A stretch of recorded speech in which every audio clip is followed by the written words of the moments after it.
Witajcie w kolejnym odcinku. Dziś opowiem o kobiecie, która w epoce zdominowanej przez mężczyzn potrafiła zdobyć władzę i wpływy, o jakich wielu magnatów mogło jedynie marzyć. Elżbieta Sieniawska, polityczna mistrzyni intryg, mecenas sztuki i jedna z najbogatszych osób swej epoki.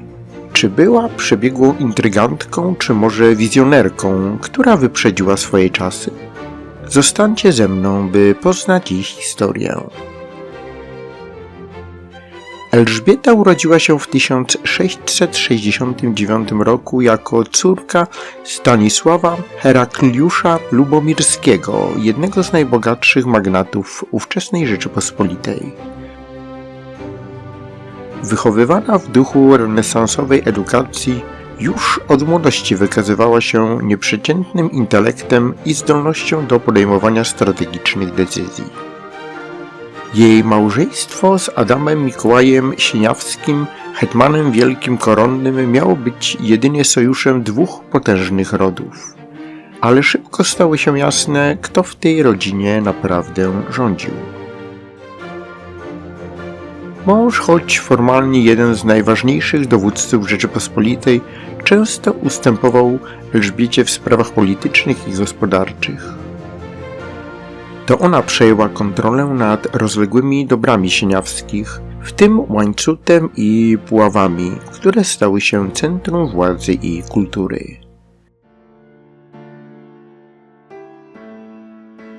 Po śmierci Jana III Sobieskiego w 1696 roku rozpoczęła się zacięta walka o polski tron. Elżbieta początkowo popierała kandydata Francji księcia Franciszka Ludwika Conti, ale gdy jego szanse zaczęły maleć, szybko przestawiła swoje poparcie na Augusta II Mocnego. To właśnie wtedy ujawniła się jej zdolność do lawirowania między różnymi frakcjami politycznymi. Eras Otwinowski, jeden z kronikarzy epoki saskiej, pisał o niej: dama wielkiego geniuszu, rozumu i obrotu. Była nie tylko doradczynią, ale także kimś, kogo opinia realnie wpływała na decyzje. Zagraniczni ambasadorowie zabiegali o jej względy, oferując hojne podarki i obietnice. W tamtych czasach kobieta o takim wpływie na politykę była zjawiskiem niezwykłym.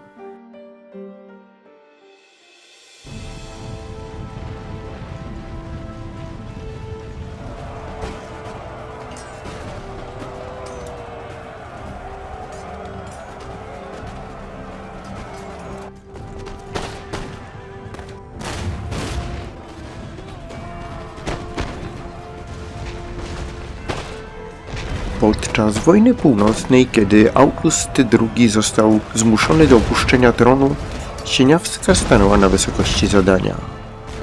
Utrzymywała bliskie kontakty z carem Piotrem I Wielkim, co miało na celu przywrócenie Wettyna do władzy. Jej negocjacje z rosyjskimi dyplomatami odbywały się w atmosferze pełnej napięć. W kraju narastały nastroje antyrosyjskie, a Elżbieta musiała balansować między interesami Rosji, Saksonii i polskiej szlachty.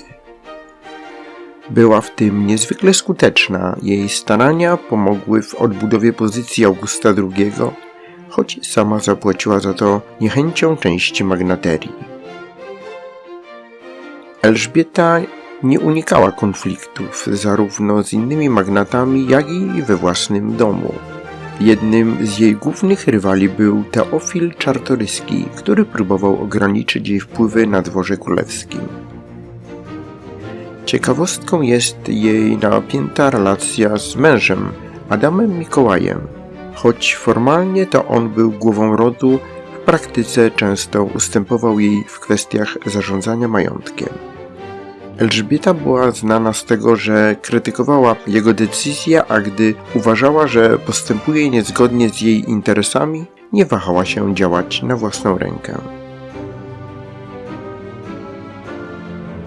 Polityczne intrygi to jednak tylko część jej działalności. Sieniawska była również wybitną mecenasą sztuki i kultury. Dzięki niej zamek w Puławach stał się jednym z najpotężniejszych rezydencji barokowych w Rzeczypospolitej. Wspierała artystów, architektów i pisarzy, a jej pałace były miejscem spotkań intelektualistów z całej Europy. Elżbieta miała wizję, chciała, by jej majątki były symbolem potęgi i klasy rodu Sieniawskich. I udało się jej to. Do dziś możemy podziwiać wiele z tych dzieł, które przetrwały jako świadectwo jej ambicji. Oczywiście tak wielkie wpływy budziły niechęci. Elżbietę oskarżano o intrygi, zdrady i bezwzględność. Krążyły plotki o jej romansach, w tym z carem Piotrem Wielkim. Choć trudno ocenić, ile w tym było prawdy, faktem jest, że jej niezależność i siła charakteru wywoływała kontrowersje w patriarchalnym społeczeństwie. Zamek w Puławach w 1706 roku padł ofiarą wojsk szwedzkich, które doszczętnie go zniszczyły. Odbudowa tego miejsca stała się możliwa dzięki determinacji i zasługom Elżbiety. Po śmierci Elżbiety jej córka Maria Zofia Sieniawska odziedziczyła Puławy, a następnie, wychodząc za mąż za Augusta Aleksandra Czartoryskiego, wniosła rezydencję w Wiano do rodziny Czartoryskich. Nowi właściciele postanowili przekształcić zamek w prawdziwą perłę architektury. Do realizacji tego zadania zatrudniono saskiego architekta Jana Zygmunta Deibla, który stworzył wspaniałą rokokową rezydencję. Przybycie Czartoryskich do Puław zapoczątkowało złoty wiek w historii tego miejsca, które na zawsze wpisuje się w dzieje polskiej kultury i sztuki. Choć Elżbieta Sieniawska odeszła przed tym czasem rozkwitu, to jej wysiłki na rzecz zachowania i odnowienia majątku stworzyły fundament, na którym czartoryscy mogli budować swoją potęgę.